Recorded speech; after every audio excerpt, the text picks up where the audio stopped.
छापलेले हे नासधुसीचे फोटो पाहिल्या पाहिल्या मलाही ते खूप संताप आला की आपण राहतोय कोणत्या राज्यात. म्हणजे इतिहास वाचला होता, अल्लाउद्दीन खिलजी जो आला आणि त्याने आपली मंदिरं तोडली. यातले काही मूर्त्या आहेत, 3 नंबरची जी मूर्ती पाहिली, हात आणि पाय ते भग्न केलेत, मूर्त्या भग्न. त्यांनी अक्षरशः आत्ताही आपण जर गेलो काही भागात, नगर या भागात गेलो तर मूर्त्या जर पाहिल्या, त्यांचे गणपतीची सोंड तोडली गेली, महापुरुषांचे हात तोडले गेले, पाय. किती मूर्तीच कळली नाही पाहिजे हे काय. जर त्यांच्या हातात एखाद्या देवाचं प्रतीक असेल, त्यांना मानणारं हे असेल, तर ते तोडलं गेलंय की हा विषयच पुढे गेला नाही पाहिजे. म्हणजे ह्याचा अर्थ हा घात हा कोणत्या समाजावर केला गेला नव्हता, हा संस्कृतीवर केला गेला. आणि त्यावेळेस कोणताच समाज नव्हता, सगळं फक्त एकच होतं.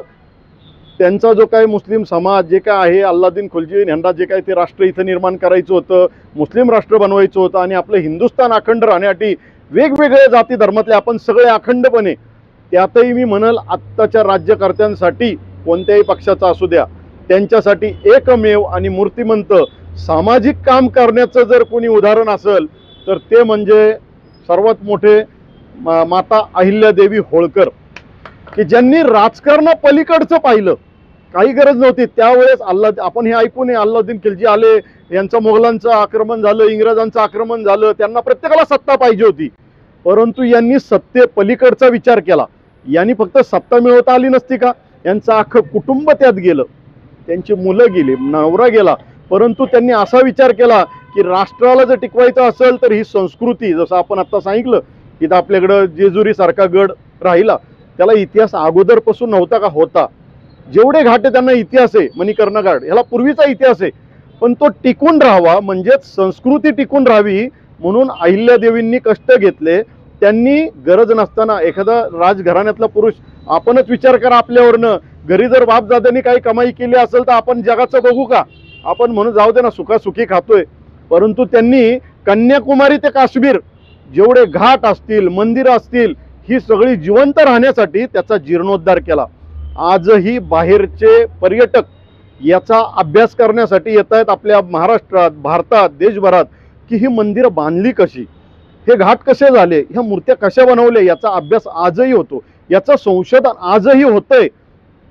दुर्दैव की आपल्या लोकांना त्याची किंमत नाही. आणि सगळ्यात मोठी मी आज या ठिकाणी सांगेल, मी राजकीय भाष्य करत नाही, परंतु ज्यांनी आपल्यावर हे बिंबवलं आत्ता मागच्या 10 वर्षात की आम्ही हिंदुत्ववादी, हिंदू आपला झाला पाहिजे, हिंदू सरकार झालं पाहिजे म्हणून काल परवा आम्ही मतही टाकली ना की बाबा नाही, राहिलं पाहिजे, टिकलं पाहिजे.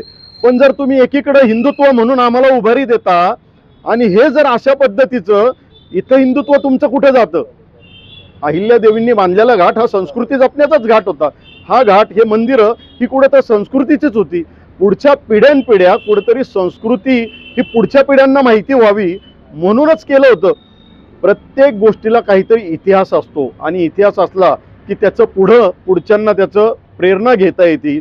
मग ही प्रेरणा तोडायचं काम खरंच त्या अल्लाउद्दीन खिलजीने केलं का आपण करतोय, हे जाणवून दिलं पाहिजे, हे दाखवून दिलं पाहिजे. आणि दुर्दैव, मी मागे आपल्या त्या आंदोलनाच्या वेळेस सांगितलं, आजही सांगतोय, आपल्यामध्ये जर खरंच आपल्या मनगडात, आपल्या शरीरात, आपल्यात कुठंतरी, मी धर्म सांगत नाही, मी आजचं माझं आव्हान हे फक्त कोणत्या धनगर बांधवासाठी नाही आहे, प्रत्येक माणसासाठी आहे, जो या संस्कृतीसाठी काम करतो, जो त्या शिवाची पूजा करतो, ज्याला वाटतं की हे शिवालय, जी घाट हे खरंच राहिले म्हणून आम्हाला त्याचं भाग्य वाटतं किंवा त्याचं काहीतरी वाटत असेल तर त्याची एक कृतज्ञता म्हणून प्रत्येक व्यक्तीने रस्त्यावर उतरलं पाहिजे. जय मल्हार सर्वांना. ही जी घटना घडली, ही घटना वाराणसीमध्ये घडली आणि आपल्या सर्वांना माहिती आहे, वाराणसी लोकसभा मतदारसंघाचे खासदार स्वतः देशाचे प्रधानमंत्री नरेंद्र मोदी आहेत, जे तिन्ही वेळी हिंदुत्वाचा बुलंद नारा देऊन या देशामध्ये लोकसभेला सत्तेमध्ये आले. वाराणसी ज्या राज्यामध्ये येतं ते उत्तर प्रदेश, त्याचे मुख्यमंत्री योगी आदित्यनाथ आहेत, ते सुद्धा स्वतःला प्रचंड मोठे हिंदुत्ववादी समजतात. मग त्यांच्याच नाकाखाली वाराणसीमध्ये पुण्यश्लोक अहिल्यादेवींनी बनवलेला हा घाट तोडमोड करण्यात आला. त्यावेळी यांचा हिंदुत्ववाद कुठे गेलेला होता? हीच जर गोष्ट मोगलाईच्या काळात घडली असती तर कदाचित आपण ती मान्यही केली असती. पण हिंदुत्ववादी सरकारच्या काळामध्येच ही गोष्ट घडणं हा किती मोठा विरोधाभास, म्हणजे पॅराडॉक्स आहे. त्यामुळे एका अर्थाने यांच्या हिंदुत्ववादावर हे प्रचंड मोठे चिन्ह आहे. की एकीकडे तुम्ही स्वतःला हिंदुत्ववादी म्हणून घेता आणि दुसरीकडे तुम्ही हिंदुत्वाचं रक्षण करण्यासाठी जे घाट बनवलेत, जे हिंदुत्वाची संस्कृती जपण्यासाठी जे मंदिरं बनवलेत, ते मंदिर तुमच्या क्षेत्रामध्ये तुमच्या नाकाच्या खाली तोडून टाकले जातात, याची तुम्हाला कल्पना नाही आहे का? जपानसारखा देश आहे, या देशामध्ये हिरोशिमा आणि नागासाकीमध्ये अणुबॉम्बचे धमाके झाले आणि त्या धमाक्यांमधून ज्या काही गोष्टी वाचल्या त्या गोष्टी आज सुद्धा त्यांनी म्युझियममध्ये ठेवून जशाच्या तशा जपलेल्या आहेत. आपण युरोपामध्ये गेलो तर 1000 वर्ष आधीचे 2000 वर्षांआधीचे दगड त्यांनी जशाल तसे जपलेले आहेत, त्यांची संस्कृती टिकून राहावी म्हणून. आपल्या इकडून घेऊन गेलेल्या मूर्त्या, आपल्या इकडून घेऊन गेलेल्या तलवारी इंग्लंडमध्ये जशा तशा जपलेल्या आहेत, पण आपल्याच भूमीमध्ये पुण्यश्लोक अहिल्यादेवी होळकरांनी हिंदू संस्कृती जपण्यासाठी जे घाट बांधले, ज्या मंदिराचा जीर्णोद्धार केला, ते सगळं आज तोडून या सरकारने कसे ते हिंदुत्ववादी नाहीत याची प्रचिती दिलेली आहे. आणि त्यामुळे मी स्वतः अनिकेत कवाने या सरकारचा जाहीर निषेध करतो आणि यानंतर असं कुठेही घडू नये यासाठी आपण सगळ्यांनी सजग आणि जागरूक राहायला पाहिजे, असं आपल्या सर्वांना आवाहन करतो. जात पात धर्म पंथ न पाळता आपण सर्वांनी यावर एकत्रित यायला पाहिजे. धन्यवाद. सर्वांना जय मल्हार. महाराष्ट्रामध्ये 2 नंबरला असलेला हा समाज आहे. आता माझी 33 वर्षे पोलीस खात्यात सेवा झालेली आहे. छत्रपती शिवाजी महाराज सगळ्यांचं दैवत आहे, एका समाजाचं नाही आहे. त्याचप्रमाणे अहिल्यादेवी हे सगळ्या देशाचं दैवत आहे. डॉक्टर बाबासाहेब आंबेडकर सगळ्या देशाचं दैवत आहे. अहिल्यादेवी देशाचं दैवत आहे, त्यासाठी निषेध सगळ्या समाजाने केला पाहिजे असं माझं म्हणणं आहे. मी अनेक वेळा पोलीस खात्यात असताना अनेक वेळा अशा प्रकारचे लॉ अँड ऑर्डरचे प्रॉब्लेम हँडल केले. ते एक छोटासा प्रॉब्लेम आपल्याला सांगू इच्छितो. सिल्लोडला DYSP असताना इलेक्शन चालू होते आणि छत्रपती शिवाजी महाराजांचा पुतळा रात्रीतून गावकऱ्यांनी बसवला. कलेक्टरने आदेश दिला की तो पुतळा काढायचा आहे. किती पोलीस घेऊन जावेत आम्ही? 2000 लोक तिचं गाव, 250 पोलीस. मी त्याचं नेतृत्व करत होतो. प्रचंड दगडफेक झाली आमच्यावर. फक्त तो पुतळा काढून बाजूला ठेवायचा होता आणि आज या ठिकाणी ह्या पुतळ्याची तोडफोड झालेली आहे. तर सगळ्यांनी पेटून उठणं खूप आवश्यक आहे. एका समाजानेच नाही तर सगळ्या समाजाने याच्याबद्दलच्या प्रतिक्रिया दिल्या पाहिजेत आणि त्यासाठी सर्वांनी हे प्लॅनिंग केलं पाहिजे की या सगळ्या महाराष्ट्रातल्या समाजापर्यंत, देशातल्या समाजापर्यंत, सर्व समाजांपर्यंत ही बाब गेली पाहिजे. यासाठी आपण सगळं हे प्लॅनिंग केलं पाहिजे. तर आता बोलण्यापेक्षा सगळ्यांनी आपल्या सूचना द्याव्यात की हे महाराष्ट्रातील सगळ्या समाजांपर्यंत, केवळ एक समाज नाही आहे. आपण सांगितलं की कन्याकुमारीपासून तिकडं जम्मू काश्मीरपर्यंत अहिल्यादेवींनी मंदिरं बांधली, घाट बांधले. एका समाजासाठी केलेलं नाही. 29 वर्ष सलग राज्य करणं आणि स्वतःचं राज्य असताना राज्याच्या बाहेर जाऊन लोककल्याणकारी कामं करणं हे एकमेव अपवादात्मक आहे, ज्याची गिनीज बुक ऑफ वर्ल्ड रेकॉर्डमध्ये नोंद झाली पाहिजे. एवढं मोठं कार्य, कुठल्याही विभूतीचं कार्य, त्याचं नाव पुढं नेणारे त्या जनतेतील त्याचे अनुयायी असतात सर्व समाजातले. आणि जर आपणच थंड बसलो तर आपोआपच इतिहास पुसला जातो. याचं हे प्रातिनिधिक उदाहरण आहे. तर पुजारी साहेबांनी जसं सांगितलं की कलेक्टर ऑफिसला पहिल्यांदा जाऊन सगळ्यांमध्ये, पुण्यापुरतं तरी, कारण पुणे हे विद्येचं माहेरघर आहे, इथून सुरुवात झाली तर सगळ्या भारतात कलेक्टर ऑफिसपासून झाला पाहिजे. आणि त्यासाठी काय नियोजन करता येईल याची सगळ्यांनी चर्चा करावी. धन्यवाद. पुढची दिशा कशी असावी आतापर्यंत आपण सगळ्यांची इथं ऐकली. सगळ्यांचं इथं जमलेले आज त्याच्यासाठीच आपण जमलेलो होतो की देशाचे पंतप्रधान म्हणून गेलेले, म्हणवणारे, स्वतःला हिंदुत्ववादी पंतप्रधान म्हणवणारे नरेंद्र मोदी यांच्या लोकसभा मतदारसंघ म्हणजे वाराणसी, आणि स्वतःला हिंदुत्ववादी म्हणवणाऱ्या या देशाच्या पंतप्रधानांनी ज्यांनी मुघल काळात जे हे हिंदुत्ववाद जपला, त्यांची अवस्था काय आहे हे समोर आपण तिथं चित्र दाखवली तिथली, त्याच्यात ते दिसतंय. एकाचा हात तोडलाय. आपण जर का इथल्या आपण इथले हे बघितले काय वेरूळच्या लेण्या किंवा अशा लेण्या बघितल्या तर परकीय आक्रमकांनी काय केलेलं आहे, मगाशी यांनी सांगितलं तसं जाग तोडा तोड जोडा, जिथं शक्य अख्खी मूर्ती तोडणंच शक्य नव्हतं. तसंच अहिल्यादेवींचं आहे. त्यांचा सरसकट इतिहास एका मिनिटात पुसून टाकणं, कुठल्या आता कुठला अमेरिका आलं आणि त्यांना त्या नागासाकी सारखा बॉम्ब टाकला तरी इथं शक्य होणार नाही. अखंड भारत एका मिनिटात अहिल्यादेवींनी काय काय कामं केली तशी पुसून टाकणं. मग काय करता येऊ शकतं, तर हळूहळू एक एक आपण पाडू.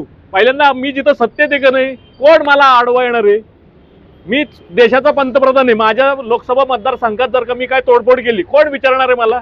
बरं माझ्या हातात सगळं सैन्य, राष्ट्रपती मी सांगेल तसं करतात, गृहमंत्री मी सांगेल तसं करतोय. त्याच्यामुळे आता मी जर का काही केलं तर याला काय याला कोण वाकडं करू शकतोय, अशी भावना कधी मनात येते माहिती आहे का.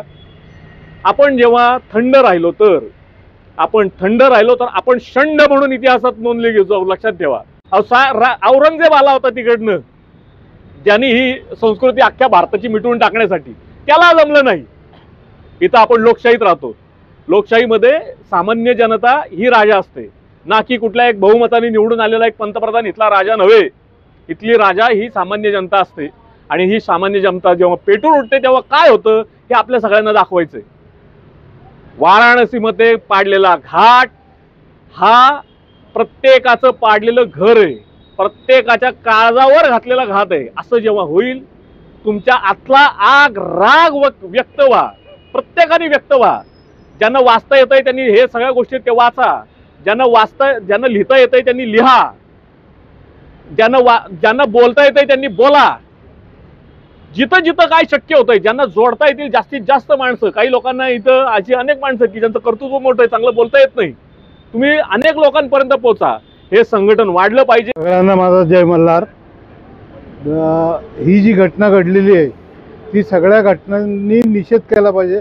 सगळ्या संघटनांनी एक एक पत्र देऊन सगळ्यांनी कलेक्टर समोर एक प्रदर्शन किंवा एक निषेध सभा तिथं घेतली पाहिजे. तर आपण कधी घेणार हे सगळ्यांनी मिळून ठरवा. आणि ते तर आहे, ठरवणं गरजेचं आहे. आणि जर कलेक्टरच्या तिथं बैठा आंदोलन करू, आपण निषेध तर करतोच आहे, आंदोलन पण करतोच आहे. त्यामुळे प्रचार प्रसार प्रबोधन या सगळ्या गोष्टी झाल्या, या गोष्टी जर घडल्या, त्या गोष्टीमुळे आपल्याला सगळ्यात जगामध्ये देशामध्ये पुण्यात जे घडलं जातं, पुण्यात जे उठलं जातं किंवा आवाज उठवला जातो ते सगळ्या देशामध्ये उठवला जाईल. तरी आपण एक दिवस एक तारीख ठरवू सगळ्यांच्या संमतीने आणि ती तारीख करून जिल्हाधिकाऱ्यावरती मोर्चा नेऊ, हे मी सगळ्यांना सांगतो. आता या सगळ्या गोष्टीबद्दल सगळ्यांनी माहिती दिलेलीच आहे, त्यांचा मी आभारी आहे. आम्हाला रामही हवाय तसाच आम्हाला हनुमानही हवाय. जसं आम्हाला हिंदुत्ववाद हवाय तसे आम्हाला महापुरुष आणि महापुरुषांनी बनवलेले हे घाट आणि त्यांचे हे प्रतिकात्मक त्यांचे जे काही त्यांनी बनवलेला इतिहास आहे तोही आम्हाला आहे तसाच हवाय. परंतु जो हा इथं इतिहास पुसण्याचं काम चाललंय याचा या ठिकाणी आम्ही जाहीर निषेध करत आहोत. निषेध निषेध निषेध हिंदुत्ववाद पुसणाऱ्या सरकारचा, हिंदुत्ववाद पुसणाऱ्या सरकारचा, इतिहास पुसणाऱ्या सरकारचा. या सरकारचं करायचं काय, खाली डोकं वर पाय. या सरकारचं करायचं काय, खाली डोकं वर पाय. अहिल्यादेवी होळकरांचा विजय असो, यशवंतराव होळकरांचा विजय असो. या सरकारचं करायचं काय, खाली डोकं वर पाय. डोकं डोकं. जय मल्हार. छत्रपती शिवाजी महाराज की जय. हर हर महादेव हर हर महादेव. पुण्यश्लोक अहिल्यादेवी होळकरांचा विजय असो. श्रीमंत थोरले सुभेदार मल्हारराव होळकरांचा विजय असो. महाराजा यशवंतराव होळकरांचा विजय असो. हिंदू संस्कृतीचा विजय असो. अल्लादीन खिलजी विचारांचा निषेध असो.